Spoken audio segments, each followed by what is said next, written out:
Bom, bem-vindos ao grupo de estudos de economia comportamental. Meu nome é Flora, para quem não me conhece, eu coordeno o grupo, e hoje nosso encontro será sobre hábitos. Mais especificamente, a gente vai discutir um artigo da Philippa Lally e Benjamin Gardner, que chama Promoting Habit Formation. Então, como formar hábitos. E só contextualizando, o grupo é uma iniciativa que existe desde 2018. Ele nasceu junto com a Isabela, então dentro da FEA-USP, e aí a gente hoje faz encontros mensais para discutir artigos acadêmicos, ou às vezes com convidados externos para discutir economia comportamental, ciências comportamentais e suas aplicações e áreas correlatas. É uma iniciativa aberta, então fiquem super à vontade para participar, mesmo que de ouvinte, se não se sentirem seguros para falar, mas a ideia é que tenha mesmo uma maior interação, então fiquem super à vontade para expor dúvidas, comentários, inquietudes ou qualquer outro tipo de coisa. Eu vou, então, fazer um apanhado geral aí do texto, e aí a gente começa a discussão. Eu não sei se todos tiveram a chance de ler, mas o texto é da Philippa Lally e do Benjamin Gardner. Eles são dois pesquisadores do Centro de Pesquisa de Comportamentos para a Saúde da University College London, que é do Departamento de Epidemiologia e Saúde Pública. E apesar de ser mais focado nessa parte de saúde, achei um texto bem completo sobre essa questão de formação de hábitos. Bom, os autores, então, eles definem hábitos como respostas comportamentais automáticas a deixas ambientais, que são desenvolvidas pela repetição do comportamento em contextos consistentes.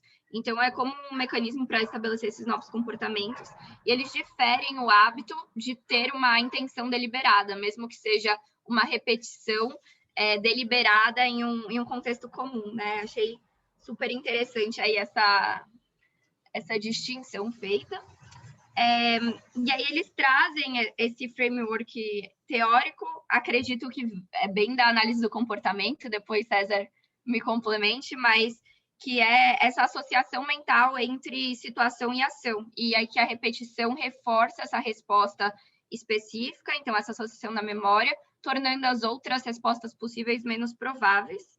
Então, que esse gatilho do ambiente gera essa resposta em forma de ação. E que esse comportamento automático pode ocorrer sem ter consciência, então sem você estar deliberadamente pensando naquilo, Pode ser realmente algo sem esforço mental, então quanto mais você desenvolve o hábito, diminui esse esforço. E também eles caracterizam essa automaticidade como algo que não é contínuo, ou tem ou não tem, mas é algo que vai crescendo ao longo do tempo. Eles colocam até um gráfico que com a repetição você vai aumentando esse componente automático até chegar numa assíntota, que seria esse limite do quanto poderia ser automático. Mas que para chegar nesse ponto varia muito, acho que de pessoa, de contexto, de hábito, eles não discorrem muito sobre, mas em um outro estudo pode variar de 18 a 254 dias, que é basicamente tudo, teve assim bastante variação, mas aí também refutando a psicologia popular, que fala que um hábito demora 21 dias para se formar. Achei legal que eles também colocam um modelo alternativo, que acho que puxa mais para a psicologia cognitiva, mas do hábito como uma resposta aí das deixas, formada pela repetição dessas ações, mas que são inicialmente deliberativas, tipicamente, e aí que vão se tornando reguladas por um sistema cognitivo impulsivo. Então, mostrando como seria essa resposta mais cognitiva. E aí, essa distinção que eles fazem antes entre um hábito, que seria algo automático, e uma decisão frequente de ter esse comportamento no contexto consistente, implica também nessa questão metodológica que eles colocam, de que só usar o comportamento passado, então o número de vezes que você fez isso nesse momento, não é uma boa proxy para, de fato, formar um hábito, porque pode ser que você só tenha tomado essa decisão várias vezes nesse mesmo contexto. Segundo os autores, então frequência não seria uma medida de hábito, e aí no lugar eles usam uma medida para autorreportada, então acredito que tem uma limitação nesse aspecto, porque, enfim, o autorreportado nunca pode ter uma distinção disso para o comportamento real, mas que leva aos outros aspectos. Então, não só a repetição, mas também o quanto isso é automático, né, incontrolável, ou que mais nesse aspecto cognitivo, e também da relevância para a autoidentidade. Em termos de intervenções, a formação de hábito passa a ser um aspecto super importante, porque se você, de fato, consegue, né, com sucesso, formar um hábito, você garante uma maior sustentabilidade daquele comportamento que você quis formar, mesmo depois da intervenção. Então, uma intervenção para mudança de comportamento, que só muda o comportamento dependendo daquela intervenção, pode ser muito dependente, e aí, às vezes, a intervenção ela não continua ao longo do tempo, e enquanto se você faz um hábito, ele passa a ser algo internalizado na pessoa, a menos, lógico, que a sua intervenção talvez seja o gatilho, né, ou a deixa ambiental que suscita o hábito, aí você também teria um problema na retirada da intervenção. Bom, e aí no grosso do artigo, eles colocam 4 passos para formar, de fato, um hábito, e apontam os 3 primeiros passos como similares ao processo de mudança de comportamento. Então, achei super legal ver essa relação, né? Porque eu ficava muitas vezes em dúvida em qual é a associação entre uma mudança de comportamento e um hábito, como que está, né, processualmente, como isso é formado. Então, esses 3 primeiros passos seriam normais para um processo de mudança comportamental, e o 4, de fato, é o que torna o hábito automático. Então, a primeira seria essa decisão para, de fato, agir dessa forma, então, formar a intenção na cabeça da pessoa. Um segundo, de fato, tornar essa intenção uma ação, e aí entra toda aquela literatura do gap de intenção-ação, né, como, de fato, converter as crenças em ação efetiva.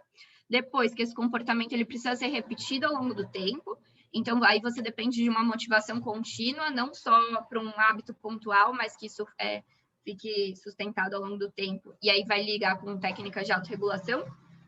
E, por último, que essa ação ela tem que ser repetida para que, de fato, suscite essa automaticidade, né, que é o que caracteriza o hábito. E aí esse 4º passo, que é o que, de fato, vai fazer com que isso seja um hábito e não só um comportamento. E aí eles também falam um pouco sobre como quebrar hábitos. Dão 3 caminhos, né? Ou você tira essa associação entre gatilho e resposta, ou você tira a exposição da pessoa ao gatilho, então muda ela de contexto, coloca ela em um outro lugar onde não tenha esses gatilhos, sejam eles quais forem, ou você programa respostas alternativas para essas deixas ambientais. E aí eles entram um pouco sobre como seriam, acho que eles desenvolvem mais os 3 últimos passos, né? Como transformar a intenção para ação, como repetir o comportamento e também como fazer com que ele fique automático. Eles, acho que falam muito da importância de se planejar para essa parte de intenção-ação, porque isso ajuda a superar possíveis obstáculos. E também de lembretes, porque muitas vezes a pessoa pode não converter a intenção em ação porque ela não lembra da intenção dela no momento que ela tem oportunidade para agir.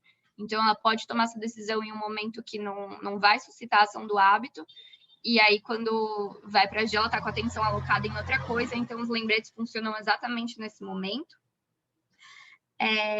Do outro componente, para promover repetição, achei muito interessante que depende da resposta que a pessoa tem de quando ela faz a ação uma vez, né? Se vai estar associado com uma emoção negativa ou uma emoção positiva, e o quanto ela tem uma sensação de satisfação com aquele comportamento que, de fato, indica que foi um comportamento bem feito e que faz sentido formar esse hábito, mas o que está ligado às expectativas. Então, se ela definir expectativas realistas antes de formar o hábito, e também ligado a outras características, não sei se são cognitivas, mas tipo autoestima, otimismo, autorregulação, autoeficácia, que, né, estarão relacionados do quanto ela vai conseguir cumprir esse processo, e que ter um feedback pode ser algo positivo nesse processo, tanto externo quanto interno, mas que também ter essas recompensas externas podem dar um efeito oposto ou negativo, porque você associa a formação do hábito só a essas recompensas externas,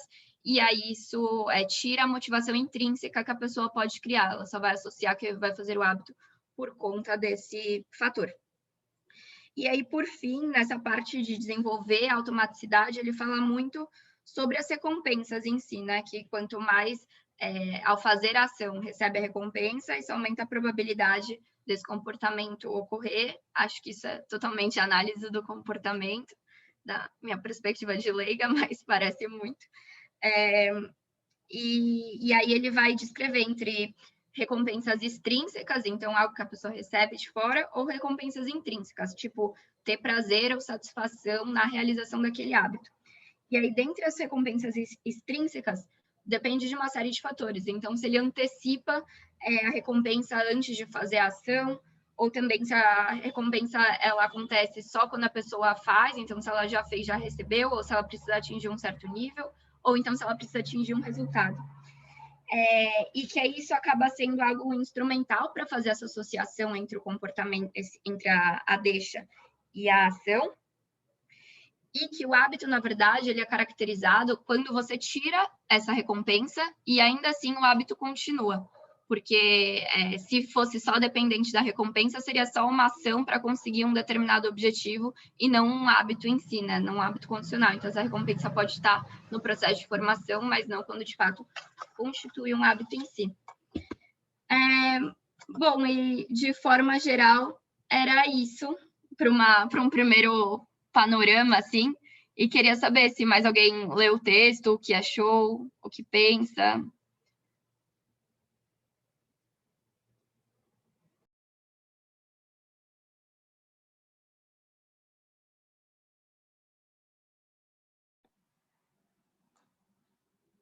Bem, eu li o texto.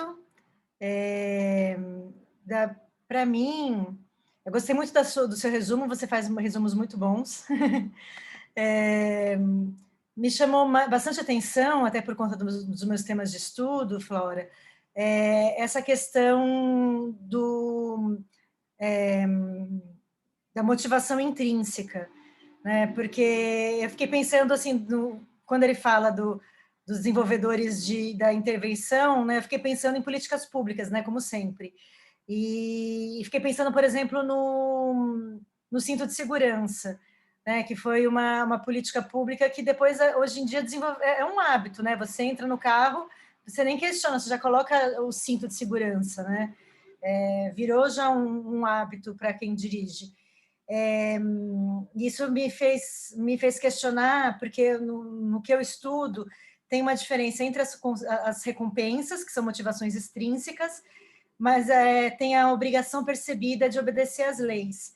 Isso seria uma motivação intrínseca, né? Eu não sei, isso eu estou tentando, não sei se no texto dá essa abertura para entender, porque você pode entender não seria alguma coisa além da moralidade, seria um elemento da legitimidade, que seria essa obrigação percebida de obedecer às regras.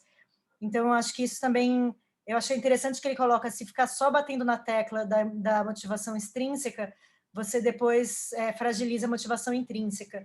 Isso é interessante, porque também funciona na lógica das políticas públicas, pensando em obediência à lei, enfim.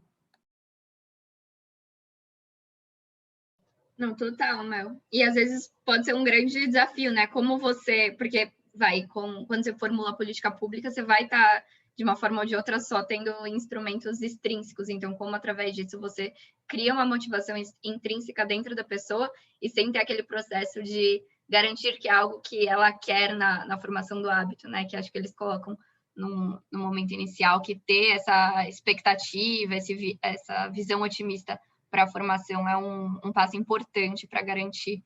Então, é realmente um desafio extra quando você pensa em formação de hábito do ponto de vista de políticas públicas.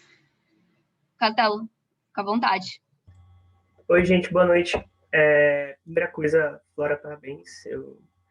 Eu delineei muitas coisas aqui durante a leitura, mas seu resumo foi incrível, cara, incrível mesmo. Eu gosto muito desse tema, amo de paixão esse tema, inclusive já mandei vários áudios para o Antônio Matheus, que está aí na call também, para discutir algumas coisas que eu fiquei pegando no pé dos autores. E, primeiramente, eu sempre fui lendo isso baseado nos livros que eu li, chamado Hábitos Atômicos e O Poder do Hábito, que eu amo esses dois livros, e eu fui comparando. E uma coisa que eu queria muito Claro que eu não sei se foi possível isso, mas era fazer o mesmo experimento que fizeram com ratos com relação à ressonância magnética, acho que foi com ressonância, não lembro, de que havia, na formação da construção do hábito, um pico, se eu não me engano, de dopamina. Quem souber esse estudo, por favor, corrija, viu, gente? Que havia um pico de dopamina em certos momentos, a depender de quanto tempo aquele animal estava experienciando o hábito. E aí chegou a um ponto de que o pico de dopamina, às vezes, era antecipado ao hábito.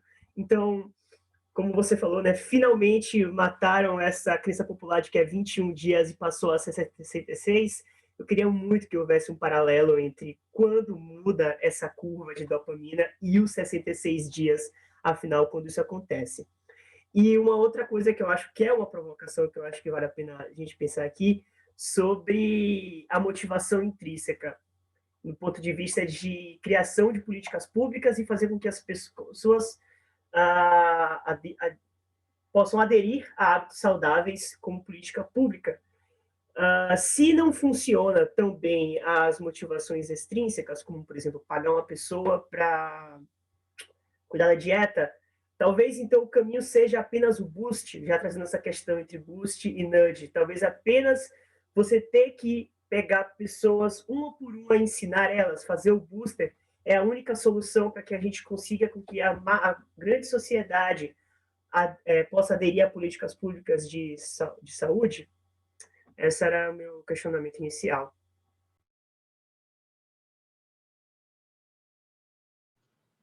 Não, eu acho que esse é um ponto super relevante, né? Porque, pelo que eles falam, para você formar um hábito, a pessoa precisa desenvolver.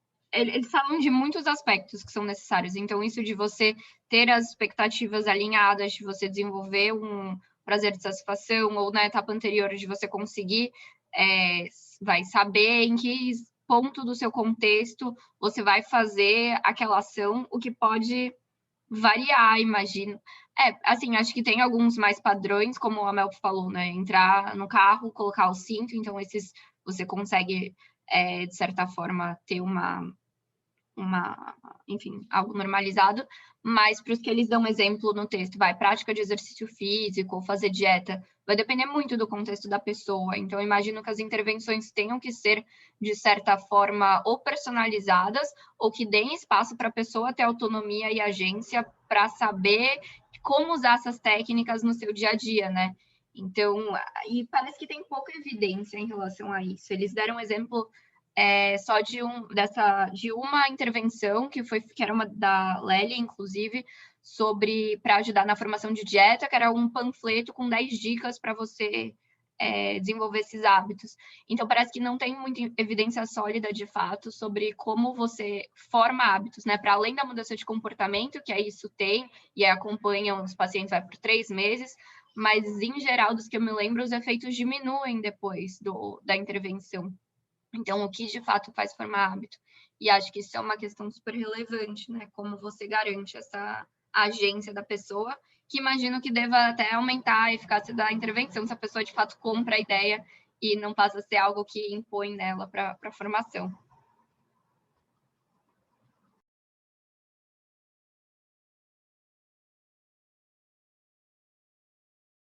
Eu fiquei... Não sei, alguém mais tem algum ponto? Flora, deixa eu na verdade, uma inquietude minha. Ele falou muito do intention-action gap, né? E eu fico pensando, e ele dá muito foco nas duas fases, que você tem que criar primeiro a intenção. E eu fico pensando nas intervenções que a gente pode usar, por exemplo, em políticas públicas, que muitas vezes a gente para na intenção e não consegue chegar no final e garantir a ação. E quão isso é válido, sabe? Às vezes eu fico pensando exatamente nisso. Porque, enfim, se a gente for trabalhar com organizações públicas, a gente sabe o custo em termos de tempo, recurso e pessoas envolvidas, às vezes, num experimento, num RCT, tentando traduzir, me perdi toda, RCT. Então, quão é válido usar, de repente, as próprias deixas, nudges, boosts, que parem na intenção.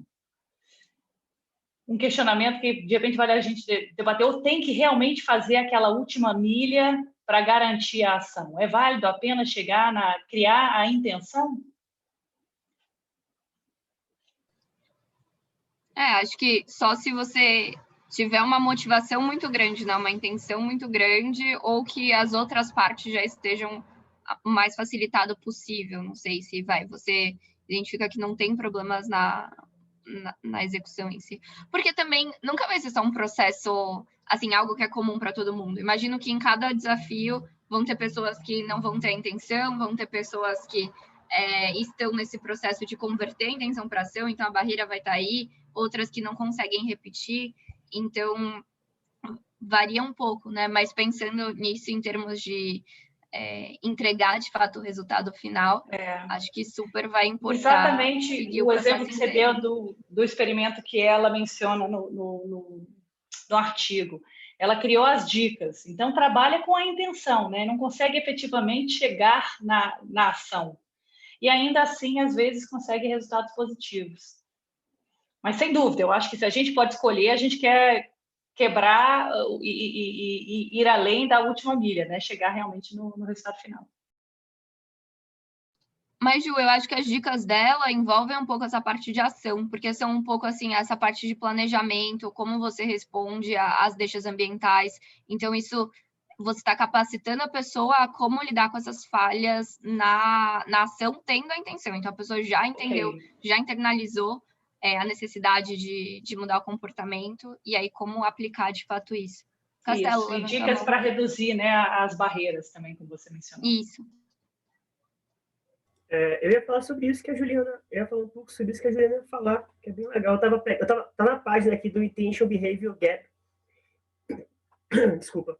E aí ele fala que são 4 coisas que eu vou usar como framework agora para os estudos. Deixa eu só baixar a mão aqui, gente. Peraí, estou falando. Que é a saliência, né, na mente da pessoa. É a saliência, prioridade, a força e a estabilidade da intenção, que vai influenciar se a pessoa vai ou não transformar aquilo em uma certa ação, né? Então, tipo, vamos imaginar que, deixa eu ver, a prioridade, né, no dia dela, ela vai falar assim, eu vou pedir um iFood, é mais importante eu pedir um iFood, ou se eu vou fazer uma comida, é o que é mais importante para mim. Então, não, na verdade, o iFood e a comida é a saliência, né? O que é que está mais perto de você.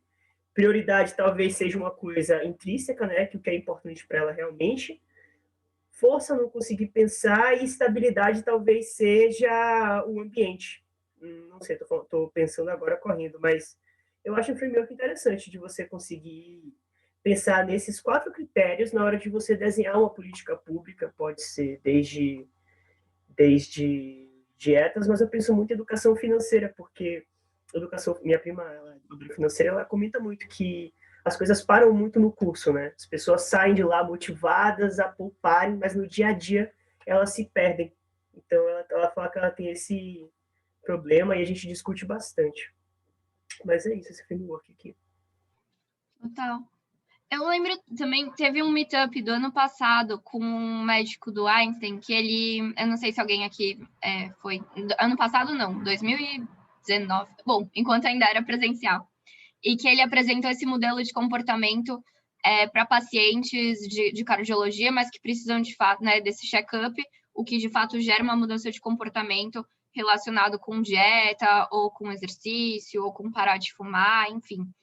E aí o modelo que eles adotavam é atuar nas pessoas que têm a intenção de mudar, então você faz a pessoa escolher e já priorizar um deles.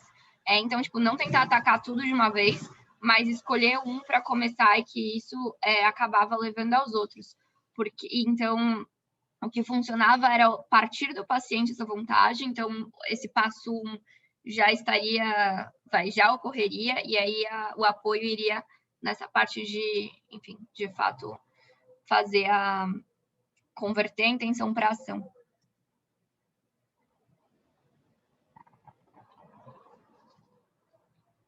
Alguém mais tem um comentário sobre esse tópico? Oi, eu queria pedir Oi, Léo, tudo bem? tudo bem? Queria pedir desculpa pelo atraso, mas uma coisa que eu achei bem interessante no artigo, e eu acho que é interessante até para poder avaliar um pouco na questão da ordem. É claro, e como eu tenho experiência como psicoterapeuta, eu pego muito um lado que é o contrário, porque aqui é muito legal, porque é claro, em alguns momentos deixam claro na questão das porcentagens, que é aquela questão, é uma pessoa motivada, é uma pessoa direcionada para a mudança, então, no caso, são ferramentas para a pessoa que quer usar essas ferramentas. Então, tem no final, e era o que eu queria muito ver, porque quando a gente fala sobre a mudança de comportamento para o comportamento saudável, se a gente partir para o senso comum, todo mundo, teoricamente, quer ser saudável, mas ninguém quer passar o trabalho para ser saudável.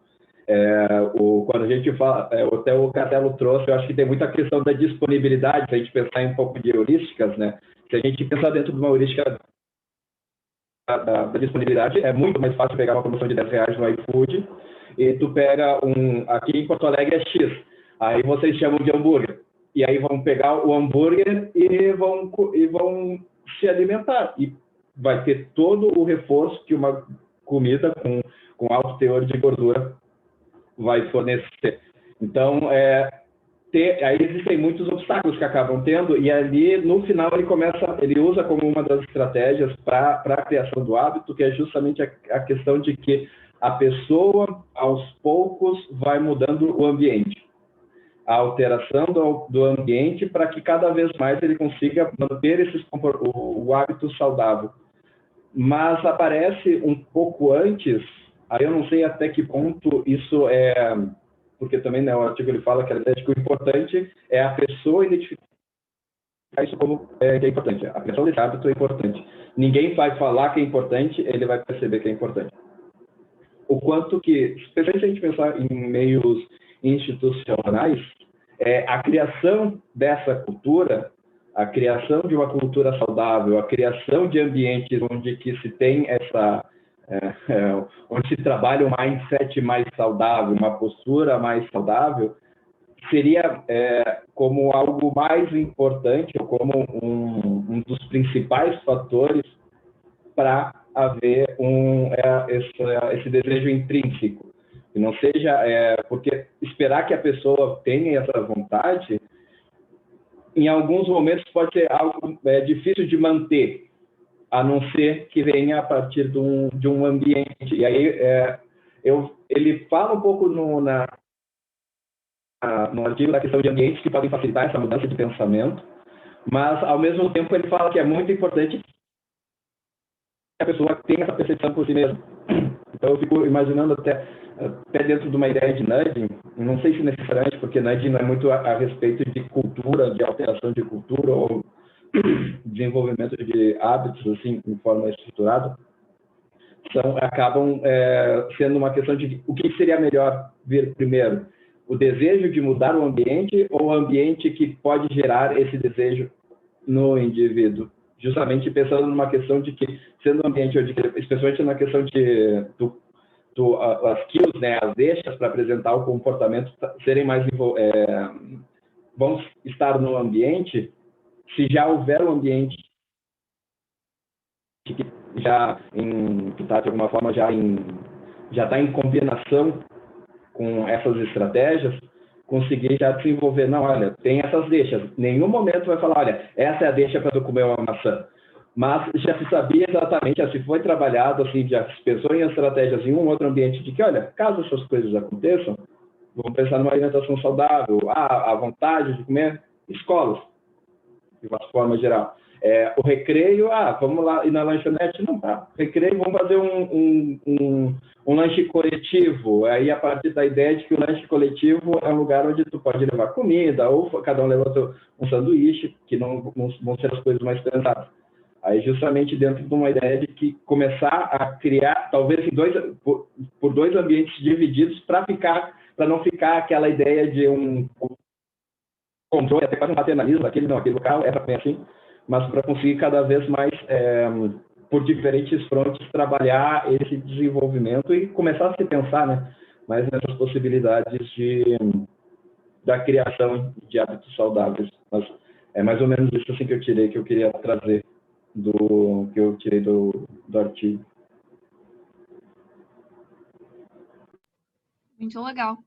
Léo, você comentou que você tem experiência clínica, né? Nessa perspectiva individual, quando essas técnicas são aplicadas ou para criar um hábito ou para quebrar, se as pessoas seguem de fato essas técnicas, tem algo que não funciona ou em geral sempre funciona? Quando não funciona é porque ela não seguiu isso?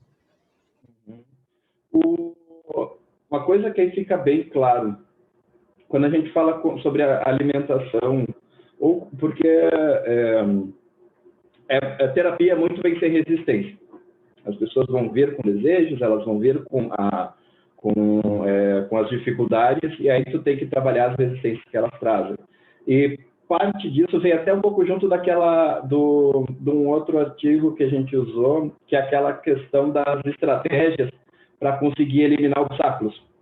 Porque quando a gente fala sobre comportamentos saudáveis, se tu tem que mudar teu hábito para comportamento saudável, é porque tu não tem um comportamento saudável. Então, e se tu já não tem um comportamento saudável, tu já tem toda uma rotina, tu já tem toda uma estrutura que permite e que tu vê como mais fácil tu não ter um comportamento saudável. Então, quando se começa a identificar, não, isso aqui não te faz bem, eu posso falar para ele que não faz bem, mas não quer dizer que ele vai identificar como algo que não faz bem. Então, entra justamente aquela questão de que, sim, tem que ser um fator interno, tem que ser uma percepção interna de que não, realmente atrapalha. E o que aparece ali, precisa sempre ser trabalhado, justamente pensando na questão das resistências, é as metas. Tu vai trabalhar metas, eu tenho amigos, né? Eu tenho uma amiga que ela é nutricionista, então essa questão de peso, ela trabalha direto. Pessoas não, eu quero perder, meu plano é perder 12 quilos até o verão. Calma. Não vamos trabalhar com metas tão grandes, vamos trabalhar com metas pequenas, vamos estabelecer, tu quer 12 quilos no final do ano? Assim, eu só te peço 2 em um mês. Porque ao invés de trabalhar com as metas muito grandes, e talvez que demoram muito tempo para tu conseguir identificar a conquista, se tu botar metas pequenas, tu consegue, é fácil mensurar, tu consegue mensurar num espaço curto de tempo, e é o suficiente para tu conseguir manter a motivação. Que é uma coisa que, ao início do artigo, eu comecei, tá falando de mudança de comportamento, de hábito, mas ela já começa bem motivada, né? Ela já está cheia de vontade e ela vai se manter com vontade o tempo inteiro. E muitas vezes, pelo dentro do que eu vejo, e de novo, isso pode funcionar muitas vezes, mas quando a pessoa traz isso para a terapia, justamente porque ela está frustrada, porque aquela linha, não, eu sei o que eu tenho que fazer, eu tenho que comer 2 colheres de arroz, eu tenho que comer um bife e 2 folhas de alface, mas eu não consigo. E aí, então, realmente tá. O que significa para ti emagrecer? Que é a questão de tu conseguir delimitar, não eu mostrar para ela o que significa uma pessoa emagrecer, mas o que significa para ela emagrecer, que aí de novo, deixar intrínseco a motivação, é uma coisa que é um desejo dela. Eu tenho pacientes que estão acima do peso, pacientes que pesam 100 quilos, e aí reclamam porque pessoas falam sobre o meu peso, aí eu pergunto para ela, e o que para mim está normal? A única coisa que eu pergunto, porque eu me vejo no papel como alguém que trabalha na parte da saúde, como é que está os seus exames? Colesterol, exames de sangue de uma forma geral, como é que eles estão? Não, eles estão tudo bem. Então, dentro daí, eu já não tenho nada que eu possa argumentar para falar para ela que ela não, tem que perder peso, porque aí já eu querendo colocar alguma coisa nele. Então, e normalmente essas pessoas já vêm muito com o peso de terceiros, porque outras pessoas ficam falando que elas precisam emagrecer. Então, no momento que ela começa a identificar, e ela identifica metas, ela identifica, não, eu quero fazer isso, eu quero caber numa roupa que eu usava 2 anos atrás, agora não uso. Eu quero conseguir fazer certas coisas, eu quero voltar a caminhar, eu não consigo caminhar porque meu joelho dói. Então, beleza, essas são as tuas metas e essas são as metas que tu vai trabalhar. E aí é sempre um caminho que se trabalha com um pouco menos, com a menor resistência possível. Que aí tentar estabelecer pequenas metas, e de uma certa forma eu vejo isso muito no trabalho, quando a gente fala sobre isso, aquela questão de metas que são subestimadas para os pacientes, no caso, né, nesse caso para as pessoas, que é a questão de que, não, mas eu quero ficar Gisele Bündchen, eu quero ficar o Paulo Zulu da vida, eu quero ficar lá o Hilbert. Não, beleza, tu ainda não é o Hilbert, mas tu já conseguiu diminuir um pouco do teu peso, tu está conseguindo fazer atividades que em outros momentos tu não conseguia fazer, e conseguir pontuar essas coisas para o paciente até um ponto que isso também se internaliza. E eles conseguem, não, realmente eu estou conseguindo fazer um plano de coisas, estou conseguindo fazer mais coisas, até que um ponto que o bônus vence o ônus. Porque é muito bom comer hambúrguer. É muito bom comer pizza, mas assim, fazer isso várias vezes, se tu tem o objetivo de perder, tu vai ter que ter um sacrifício. E tu vai sentir esse sacrifício. E aí, eu então, acho que tem algo que o Leonardo falou. Desculpa se eu interrompi. Não, vai lá, pode falar.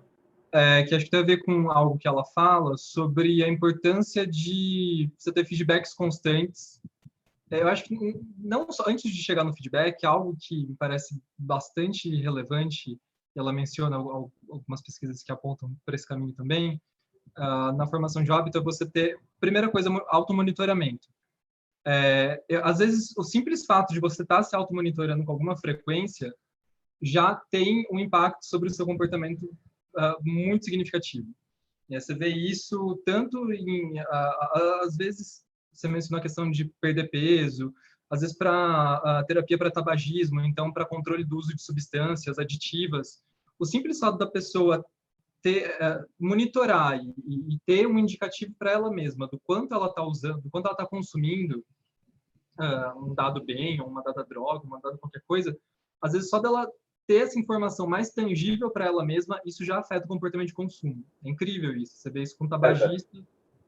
Só pergunta para o tabagista quantos cigarros eles fumam. Eles estão com a resposta. Sim, exato. Se você pedir para ele registrar manualmente, toda vez, assim, de cada cigarro que ele fumar, ele vai lá e, sei lá, te manda uma mensagem de WhatsApp, e daí depois você pede para ele próprio fazer uma tabela ou alguma outra coisa que torne aquilo mais tangível para ele. Às vezes só isso já tem algum efeito sobre o comportamento. Muito, muito provavelmente não vai ser o suficiente para ter uma mudança significativa, mas já é um começo. Ou então, né, claro que você tem que dosar isso, por exemplo, se o objetivo da pessoa é perder peso, ela se pesar diariamente, nem sempre vai ser, eu acho que a melhor, vai depender muito da pessoa, né? Porque, por exemplo, se uma pessoa for muito pouco resistente à frustração, isso pode backfire, assim, né? Pode ter um efeito iatrogênico, porque a gente sabe que a perda de peso é um processo que vem e vai e volta, e daí se é uma pessoa muito pouco tolerante à frustração, de repente ela vê, poxa, mas eu exercitei tanto essa semana, né, e ainda ganhei meio quilo, porque às vezes ela está ganhando músculo e está perdendo gordura, mas só por estar ali o valor que aumentou para ela, isso já desmotiva ela. Então eu acho que, não sei, tem que ser uma análise muito particularizada quando a gente está falando de intervenções individuais, né? Daí quando você vai mais para isso eu acho que é interessante também de se analisar. Eu acho que quando você está falando de intervenções individuais versus macro, vão ter variáveis muito diferentes, né, para serem analisadas. Mas eu acho que essa questão de passar do extrínseco para o intrínseco é algo muito chave, muito relevante no processo de formação de hábitos. Isso que você tinha falado também de você tentar transformar isso, que são... Geralmente as pessoas querem assim, instalar ou desinstalar um hábito por conta das consequências a longo prazo desse hábito. Então, geralmente elas querem desinstalar um hábito de comer excessivamente ou usar droga excessivamente, porque elas sabem que no futuro elas podem ter um comprometimento de saúde. É algo que está muito remoto, né? Então, as estratégias são de, sei lá, tentar tornar as pessoas sensíveis ao futuro, né? Trazer o futuro para o presente, de uma certa forma. E, enfim, daí eu acho que as estratégias que ela menciona são interessantes. E quando eu penso nessa questão da automaticidade, acho que tem muito a ver com o que em análise do comportamento a gente chama de custo de resposta. Quanto você tornar o custo da resposta para aquela pessoa o menos custoso o possível. Eu achei um texto assim bastante interessante, e acho que desde do resumo, né, ela fala isso, que é meio que um guia para, sei lá, formulador de política pública ou para quem quer, né, fazer intervenções comportamentais de uma maneira mais geral, quais são as evidências. Olha, a gente sabe que existem esses, acho que são 4, né, pontos que ela levanta e que são os 4 pontos importantes de serem, sei lá, considerados quando você está pensando numa mudança de comportamento especificamente para a formação de hábito. Não sei, eu achei assim, foi muito informativo. Não sei o que mais que eu teria assim para trazer. Eu acho que essa questão da motivação intrínseca e extrínseca, que às vezes eu fico me perguntando, porque é interessante o quanto que, sei lá, parece que existe algo de qualitativamente diferente, né? Quando você faz alguma coisa porque você realmente aquilo, sei lá, te dá um prazer pelo ato de fazer, e quando você está fazendo por trocar aquilo por alguma outra coisa. Acho que tem exemplo, a Flora talvez se lembre, inclusive acho que tem algumas pesquisas que mostram que intervenções exclusivamente baseadas em motivação extrínseca podem inclusive ter esse efeito backfires também, né, de você, enfim, acabar reduzindo ou então desengajando mais do que você gostaria de engajar. Se quiser comentar, Flora, mais alguém? Antônio levantou a mão, em relação a... Oi, gente, boa Sobre noite. a questão da... perdão. Pode falar, sabe? Não, eu ia perguntar se alguém... acho que você estava perguntando sobre o que eu tinha perguntado, mas era sobre essa questão da motivação intrínseca e extrínseca. Só isso. Então, vou falar aqui, o César e o Leonardo falaram coisas muito impressionantes e queria comentar algumas coisas. Da fala do César, cara, você... Sem comentários, perfeito. E a parte o diário de anotações, eu queria complementar que sim, funciona muito bem, inclusive educação financeira, só que tem um problema, que para você ter essa atividade diário, de você anotar o que está fazendo, o fumante saber quanto que ele fuma, a pessoa saber o quanto que ela gasta, já é necessário uma motivação prévia. Você pedir para alguém que não está interessado nisso, anotar todos os dias o quanto que ela gasta no dia dela, para ela é insuportável. Já teve várias situações quando eu trabalho com educação financeira, quando eu comentei isso, as pessoas comentavam comigo, então você é a pessoa que fica dizendo para eu anotar quantos cafés eu tomo por dia? Aí eu, não é bem isso, mas... Então, as pessoas precisam de uma motivação já prévia estabelecida para ela conseguir fazer isso durante o dia dela. É muito difícil para a gente. Inclusive, o que você falou de parte trazer o benefício do comportamento que você quer gerar, que é lá no futuro, tanto em educação financeira, quanto dieta, quanto exercício, demora muito tempo para você conseguir trazer aquilo. E aí eu quero complementar a fala do Leonardo, que também foi ótima, sobre você dividir as metas de longo prazo em curto prazo. Isso, inclusive, é muito registrado em estudos mais fisiológicos de neurociência, em que o nosso corpo, ele ama quando a gente estabelece uma coisa que a gente quer fazer e faz aquilo. Ele adora quando a gente faz isso. Libera dopamina, é maravilhoso. Isso aí vai incentivando sua motivação. Então, você quebrar é realmente uma atitude excelente, só que isso acaba sendo mais viável em níveis individuais. Você conseguir fazer isso em populações grandes é um pouco mais difícil. Você criar essas quebras de meta, que cada um vai ter a sua, é um pouco mais complicado. E as últimas 2 coisas que eu queria comentar é da motivação intrínseca e a extrínseca, que eu acho que o ponto mais legal do artigo não foi literalmente ter dividido essas 2 coisas, que é uma coisa que quem estuda Nudge já viu um pouco, talvez com outros termos, mas eu achei muito legal a parte da motivação extrínseca. Quem não fala, não use ela vai ser ruim e vai atrapalhar. Não, ele fala que, se você conseguir fazer uma motivação extrínseca, sei lá, usando o exemplo que o Castelo deu de você pagar a pessoa para ir à academia, e aquilo não tiver visualmente para ela como foco, ela não está indo na academia porque ela está recebendo dinheiro, às vezes você faz estou imaginando aqui, eu não tenho nada para me subsidiar esse pensamento, mas às vezes você faz uma campanha em que você convida pessoas a ir à academia. Aí das pessoas que topam, você começa a dar um desconto para elas sem que aquilo tenha sido o motivo inicial. Isso já pode ter uma diferenciação, porque não é necessariamente pelo dinheiro que ela está fazendo, é apenas uma coisa para você incentivá-la. Então o artigo ele traz isso que para mim, eu não lembro de ter visto isso em outros artigos, não lembro agora, mas eu achei bem interessante, não a divisão, mas esse ponto de que não necessariamente um é melhor que o outro, mas às vezes até a extrínseca dá um pouco mais de trabalho, porque você tem que pensar nisso. A pessoa não pode estar indo por causa do dinheiro, ela tem que estar indo por causa da coisa que ela quer, e o dinheiro é uma forma de você reforçar, às vezes, mais no início, por exemplo. E a última coisa que, assim como o Castelo também, eu adorei a parte que menciona os 21 dias que a gente precisa para formar um hábito, que eu, como ele, também não tinha uma noção da onde que tantos livros tinham tirado esses 21 dias. Aí é legal que você vê que é um artigo de 69, e aí ela já traz o artigo mais recente, que inclusive eu cheguei a ler isso também, não sei se mais alguém fez isso, mas que também é complicado, porque esse artigo recente, que dá os 66 dias, a amostra dele é de 96 pessoas, sendo que dessas apenas 39 conseguem fazer um hábito ao longo do tempo. Então, os 66 dias são calculados com essa pequena margem de 39, que aí dá a diferenciação lá, que você ainda vê que é de 18 a 254 dias. Então, é mais fácil dizer que a gente não sabemos dizer quanto tempo que a gente cria um hábito. É mais fácil a gente afirmar isso quando alguém perguntar. Aí essas são minhas considerações aí sobre o que eu achei do artigo. Muito legal. Thiago, se quiser. Eu vou tentar resgatar o que o Leonardo fez, que ele falou muita coisa que ativou aqui a minha cabeça, mas fazendo um gancho com o que o Matheus falou, que o nosso corpo, ele adora metas pequenas, mas eu vou dizer que a nossa mente, talvez uma parte do nosso cérebro, ele adora metas complicadas. Eu vou sair um pouco da onda da parte científica, falar que hoje eu estava assistindo uma palestra do Paulo Cuenca sobre marketing digital, e aí ele fala, o que é que ele falou? Ele falou assim, olha, o pessoal do Instagram, a galera que trabalha com marketing digital, adora colocar uma meta impossível de alcançar, porque aí facilmente você desiste. Então, facilmente você pode dizer que você não consegue, facilmente você pode dizer que não dá certo, que não vale a pena se esforçar. E aí eu não sei se a palavra certa é ego, tá? Mas existe algo aqui na nossa mente que ela leva a gente para o status quo, para não gastar o que a gente chama de força de vontade.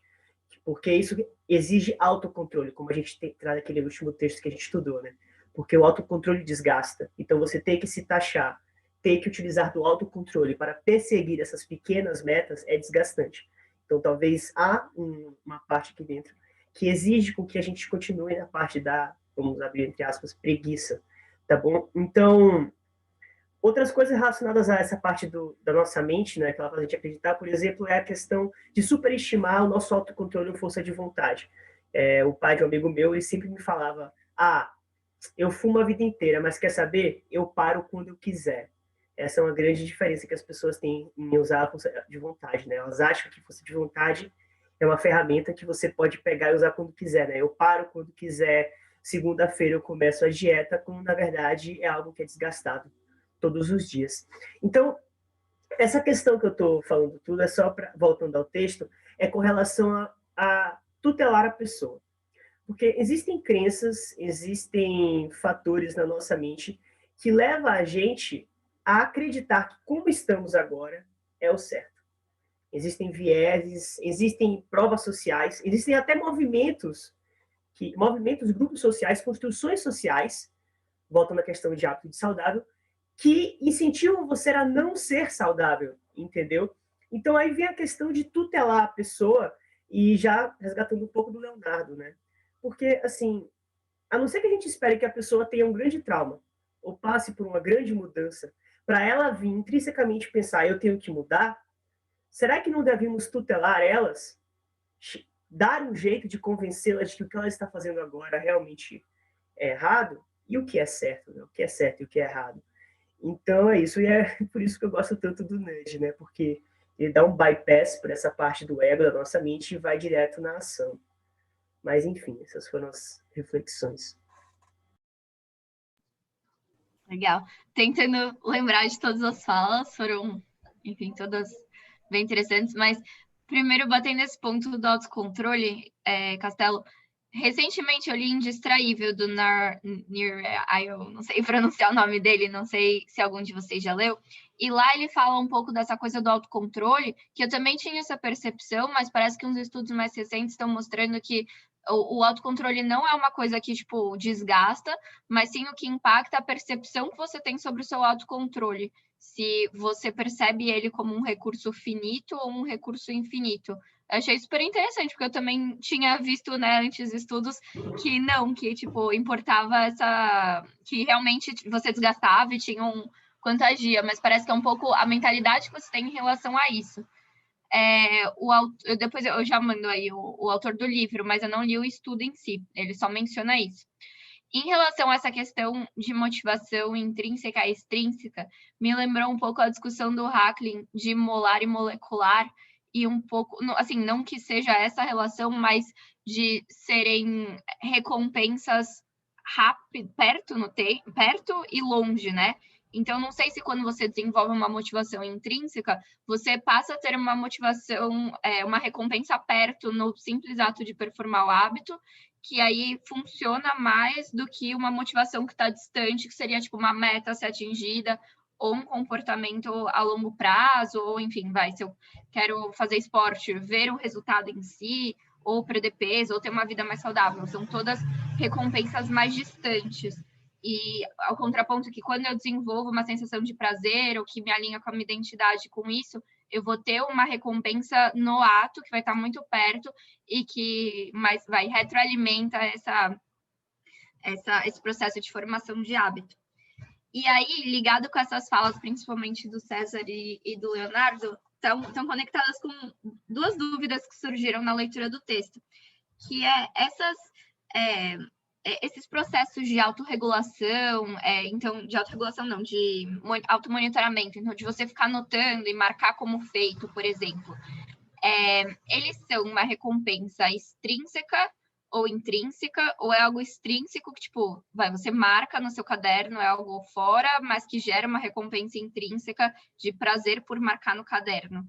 E também as metas são algo extrínseco, porque você define as metas fora, e aí quando você cumpre, isso desencadeia uma sensação positiva dentro de atingir a meta. Se for isso, toda recompensa extrínseca desencadeia algo intrínseco, tipo, tô pagando para ir na academia, então eu vou ter algo intrínseco de reconhecimento ou de permissão para fazer isso, vai desencadear um sentimento dentro de mim, essa recompensa extrínseca, caso contrário eu não me importaria com ela e aí não teria algum impacto. Não sei se esse raciocínio faz sentido. E aí um outro ponto é se essas duas ferramentas em específico, se elas também podem entrar naquela percepção de backfire, porque, não sei, lembrando aqui de experiências pessoais passadas, quando você tem uma meta, assim, acho que funciona muito como motivação, principalmente quando você quer atingir um objetivo ou ter um hábito, um comportamento num certo período de tempo, mas depois pode ficar um pouco desgastante, você gera uma relação inversa com essas metas, de tipo, uma cobrança excessiva. Eu lembro quando eu estava treinando para o atletismo, eu tinha uma meta e aquilo funcionava por X meses. Depois disso, eu queria ficar um tempo sem saber de corrida, porque eu queria desenvolver um outro tipo de relação, uma relação por prazer, por satisfação, e não ligado a uma meta que eu tinha que atingir. Isso do automonitoramento também, em um certo sentido, porque você cria uma cobrança com você mesmo de fazer com todo dia, fazer com certa sequência, que pode funcionar por um tempo, mas depois também pode criar uma aversão em relação àquele hábito que poderia ser construído de uma maneira mais intrínseca, talvez. E aí eu lembrei que o BJ Fogg, ele tem modelos diferentes para hábitos diferentes em relação, tipo, se você quer fazer isso a longo prazo, então, de fato, começar a adotar esse comportamento, se você quer fazer por um período de tempo, até um prazo, ou tinham 3 tipos, mas eu nunca estudei isso a fundo. Então, não sei se tem alguma diferença nessa questão, se é um hábito que você quer mudar daqui para frente, então, por muito longo prazo, ou se tipo, você quer adotar esse hábito por X meses. Não sei se vocês pensam algo sobre essa questão. Fala, pessoal. Felipe aqui. E aí, Fló, beleza? Quanto tempo, galera. Eu queria trazer alguns comentários, até acho que você trouxe um ponto. Eu ia comentar, né? O BJ Foggins, ele tem um livro, não li ainda o livro novo dele lá, que ele estava lançando ano passado, o Tiny Habits, que já vinha de uma série de estudos que é muito focado nesse ponto que a gente está discutindo mesmo, tipo, formação de hábitos. O pessoal também comentou aí daquele estudo do rato, né? Das regiões do cérebro relacionadas a prazer que começa a ativar antes, né? Esse aí eu lembro que estava no Poder do Hábito, e acho que até você citou o Nir Eyal aí do novo livro dele, né, mas que ele é o cara que fez aquele livro do Hooked, que fala de, né, marcas formadoras de hábito, coisa desse tipo, né, e o que eu estava pensando quando eu li é só para trazer algumas referências que são bacanas para aqui, mas não vem ao caso entrar no detalhe, mas o que mais me chamou a atenção nesse artigo, na verdade, foi bem no comecinho, cara, quando ele trouxe o Self-Report Habit Index, né? Eu não conhecia isso, eu achei interessante pensar nessa questão de você reportar e definir um hábito, né? Tipo, o grau de intensidade dele. E aí, até refletindo no que vocês estavam falando aqui, eu comecei a pensar, né? Essa discussão do intrínseco, extrínseco, é algo que eu vejo como, talvez, uma faixa, né? Não é exatamente uma coisa sim ou não, né? É algo que você pode ser um comportamento que ele começa com um tipo de motivação mais extrínseca e ele pode se tornar intrínseco. Pega o exemplo de academia. Você pode no início estar muito focado na questão do incentivo, né, seja físico ou qualquer outra coisa, e que depois se torna algo próprio pessoal, né? Tipo, me sinto bem, né, fazendo esse exercício, coisa do tipo. E acho que tem essas oscilações, né?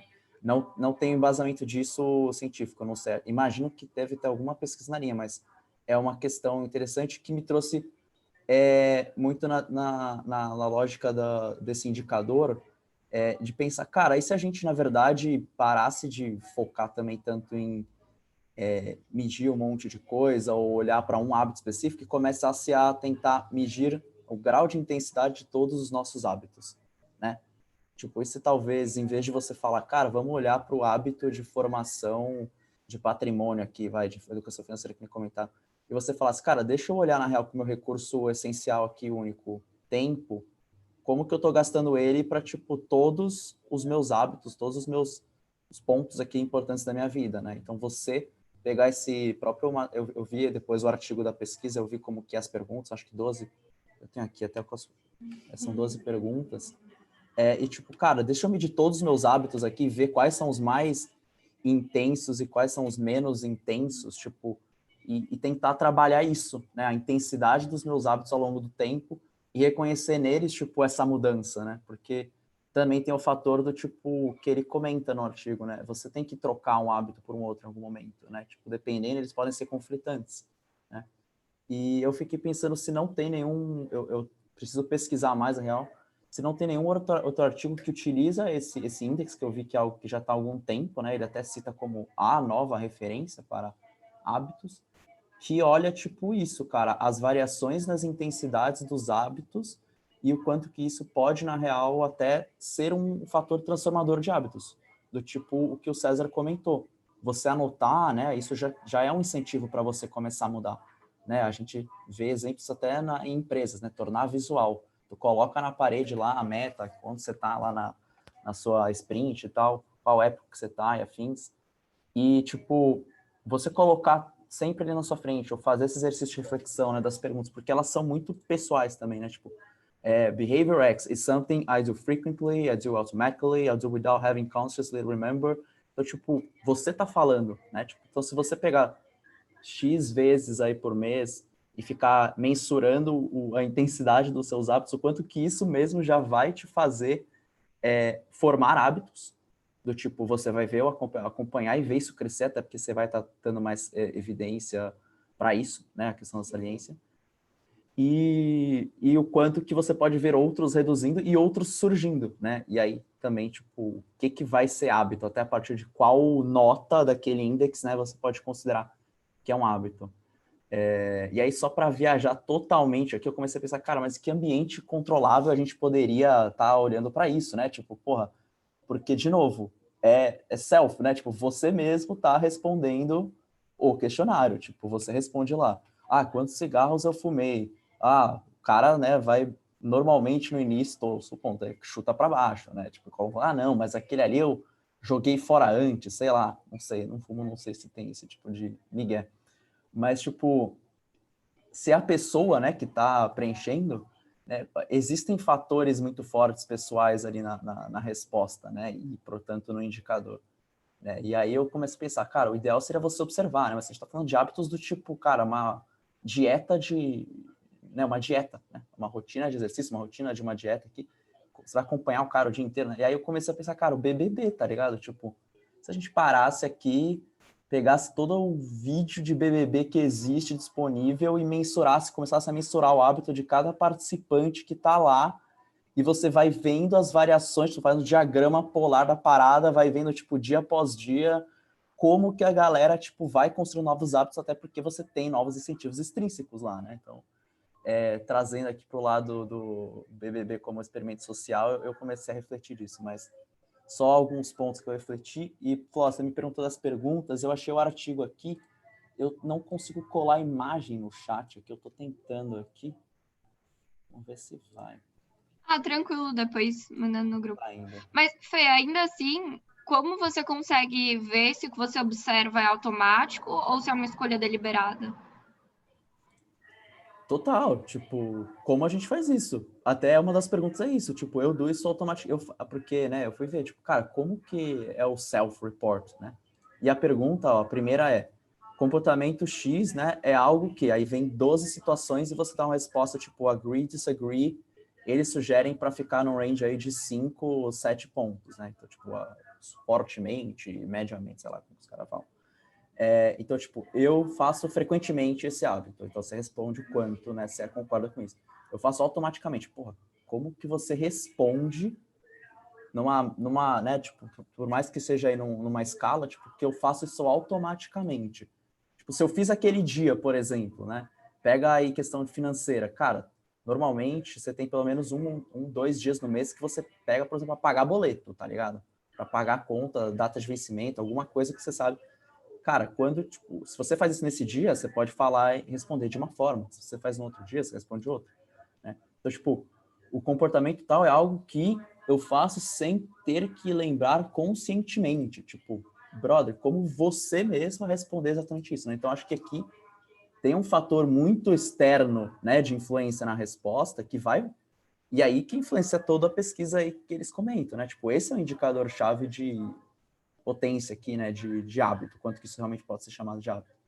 Então, tipo, eu comecei a pensar, cara, tem muita influência externa, então ou você vai ter uma amostra gigante, você tentar normalizar essa porra, tentar tirar esses erros, né, de certa forma, por mais que a gente tente sempre, a gente defende os erros, né, na economia comportamental, mas enfim, quanto que você vai realmente identificar o que o cara tá falando que é verdade, mas para mim, o que seria o ideal para falar hábitos de saúde e tal, que nem ele traz, é, cara, uma observação totalmente externa que você começa a ter que tentar assumir, né? E aí, o que é né, o automaticamente como um externo? Cara, você vai observar e você vai questionar. Tipo, você lembra de fazer isso, né? Eu já vi alguns estudos de laboratório que falam disso, né? Ah, você lembra de você ter feito isso ou aquilo? A pessoa, tipo, o que você fez? Me descreve o que você fez. E a pessoa não conta etapas porque ela nem percebe, né? Então, tem esse tipo de estudo. Então, na minha visão, poderia ser algo desse tipo. Mas, dado que... Estou me alongando demais aqui, desculpa, pessoal. Mas, dado que a gente tem e vai ter esses incentivos externos e internos, e no final do dia vai depender da gente, né, nesse hábito, tipo, se é um hábito, se é uma mudança de comportamento que a gente quer, eu acho justo você dar para o indivíduo também fazer esse tipo de pesquisa, né? E colocar isso até como um fator de transformação de comportamento, né?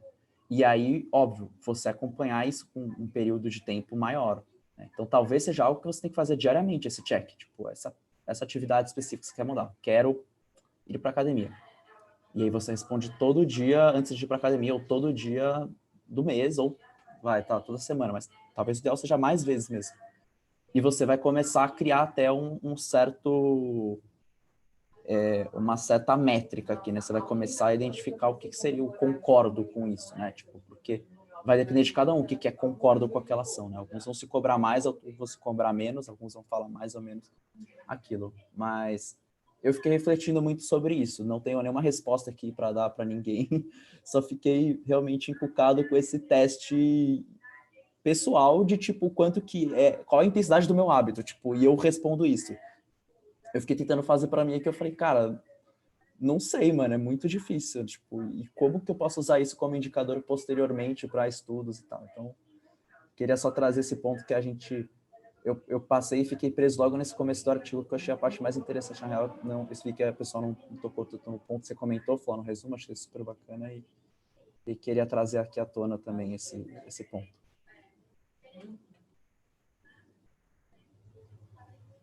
Total. Sabe que eu fiquei pensando muito nisso, né?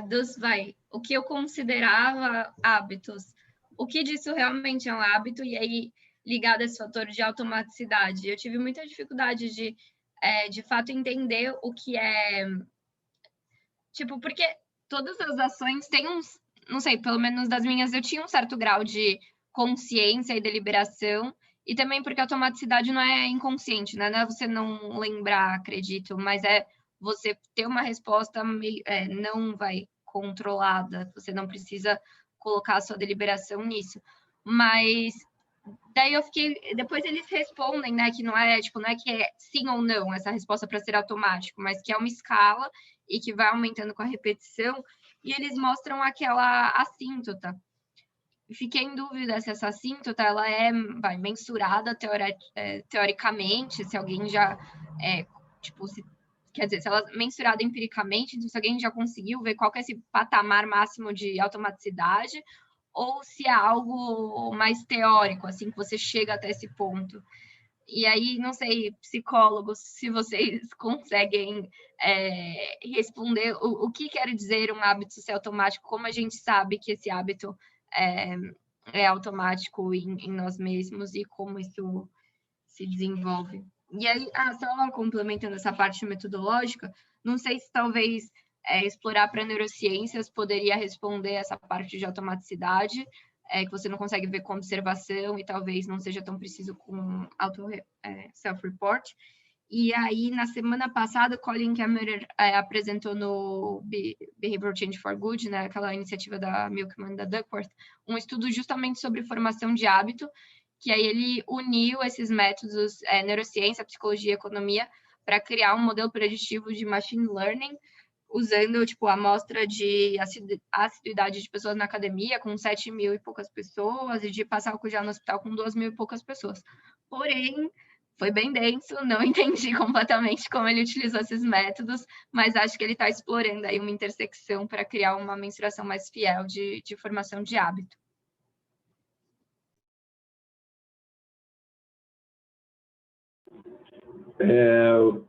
Deixo para ti, César, posso falando, já me intitulando como um dos psicólogos, tudo bem, já ir falando? Não, o que eu entendi, justamente quando a gente fala sobre os reflexos,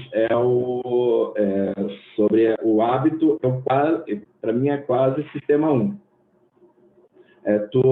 Um caminho é um atalho mental, é um caminho de menor resistência, um comportamento que pode ser saudável, sim, que pode ser positivo, mas é um caminho automático, fica automatizado, né? Ela fala na questão até da neurologia, a questão da criação de novas sinapses, que se trabalha muito a questão de que não, tu vai elaborar uma nova sinapse, tu vai elaborar um novo caminho neuronal, por assim dizer, para conseguir lidar com certas situações. E esse caminho neuronal pode nesse caminho não existir as mesmas dificuldades, os mesmos atritos que era visto antigamente, no caso, um caminho neuronal anterior. Quando Flora, tu traz o questionamento sobre intrínseco e extrínseco, eu vejo que a diferença motivação extrínseca pode ser protocolada.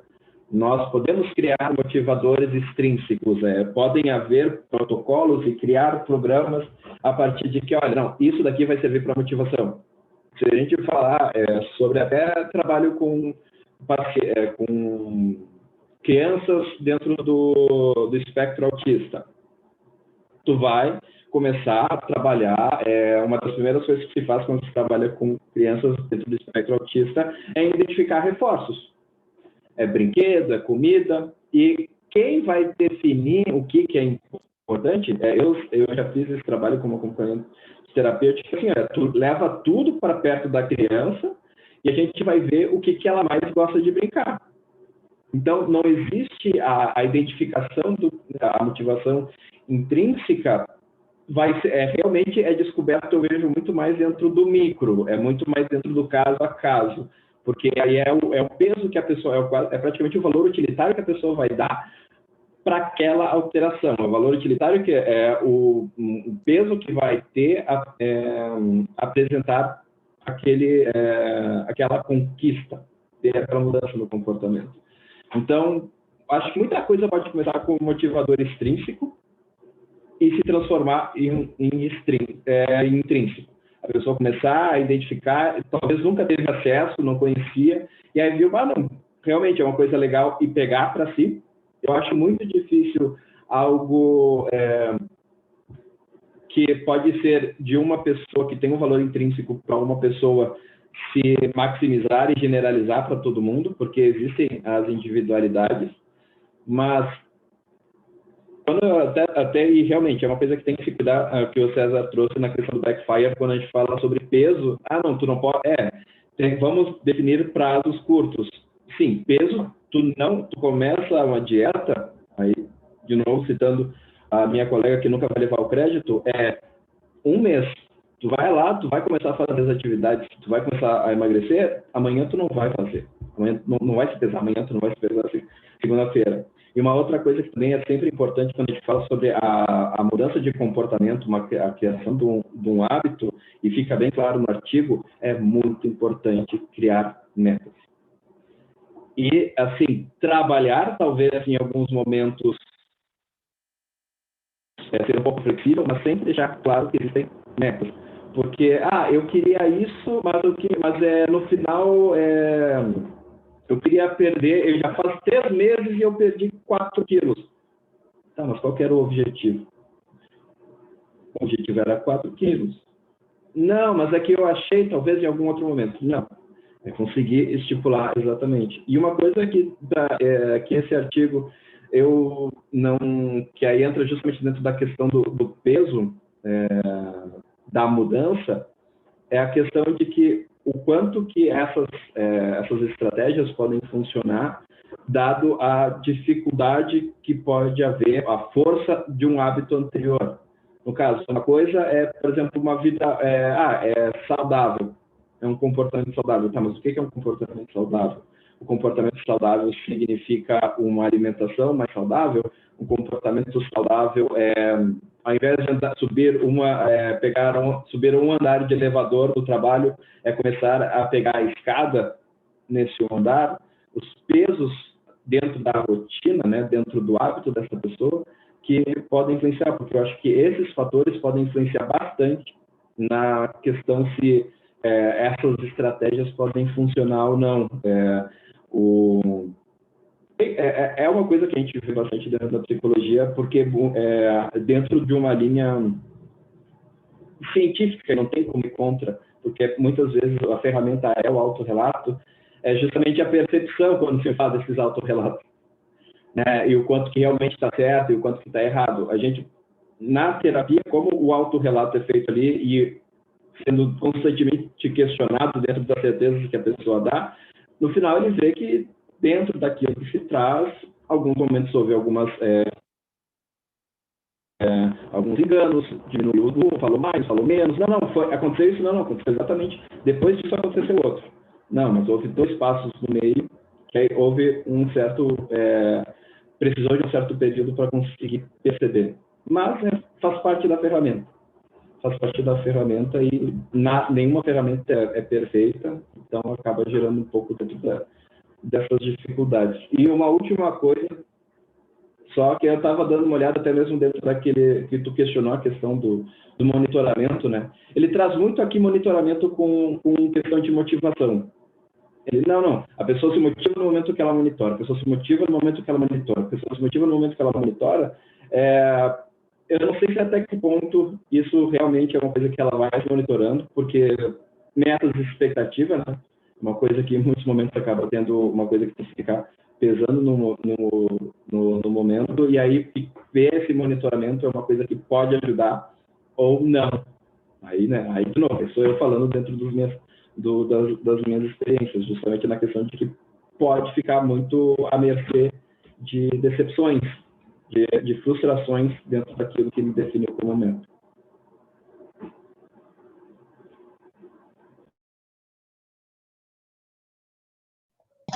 Bacana.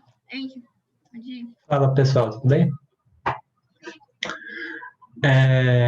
Só queria agregar para a discussão a questão de que, às vezes, a gente fica muito na dualidade quase, né, entre motivação extrínseca e intrínseca, né, quase que uma dicotomia, mas no final das contas, pegando um pouco o que a Flora falou, o que o próprio Leonardo falou, no final das contas tem um leque aí de um gradiente, né, entre saindo de uma motivação plenamente extrínseca, né, um resultado controlado, digamos assim, por uma pessoa que está distante de você, né,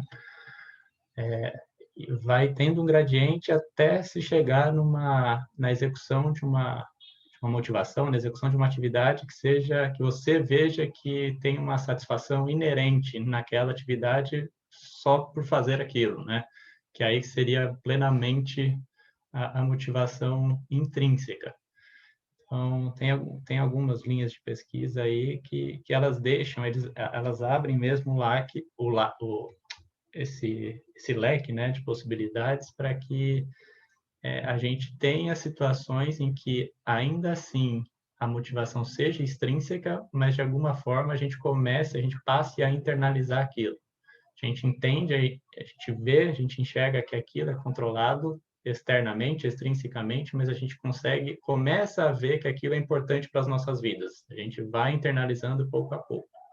Isso tem a ver, né, no final das contas, com a questão da autonomia de se fazer aquela atividade somente por fazer aquilo, né? Então, acho que tem essa questão que é totalmente plausível, né? É um gradiente, acaba não sendo uma dicotomia. E muito disso tem a ver com a parte do que a gente se sente ou enxerga da parte de motivação controlada e da motivação autônoma em fazer a determinada atividade, né?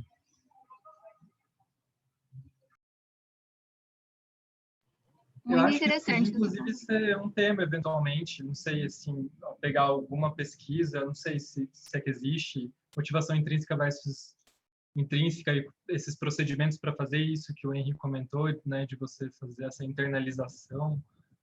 Eu acho que pode ser um tema interessante. Eu tenho interesse e sinto, assim, que eu li menos do que eu deveria a respeito. Eu ia falar exatamente isso, porque acho que a inquietude que está desse encontro é um pouco nesse sentido. Então, eu não sei, Henrique, você conhece algum artigo sobre isso? Se puder mandar.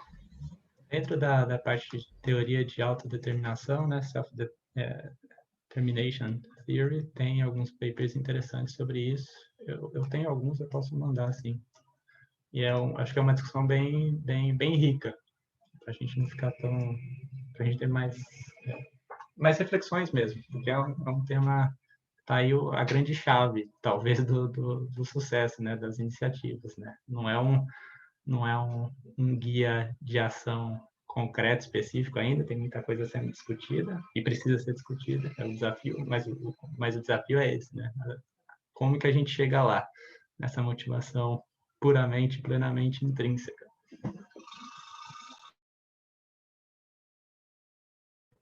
Total.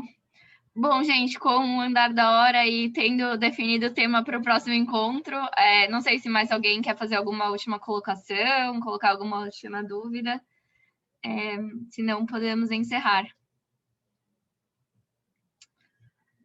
Ok, bom, neste caso, muito obrigada a todos pela participação e aí nos vemos no mês que vem. Eu mando depois as informações no grupo e aí, se puder compartilhar os estudos, a gente vê que seja bom. Bom, tá bom, gente. Uma boa noite. Só encerrando aqui a gravação. Boa noite, gente. Boa noite, Flora. Obrigada. Todo mundo. Valeu, gente.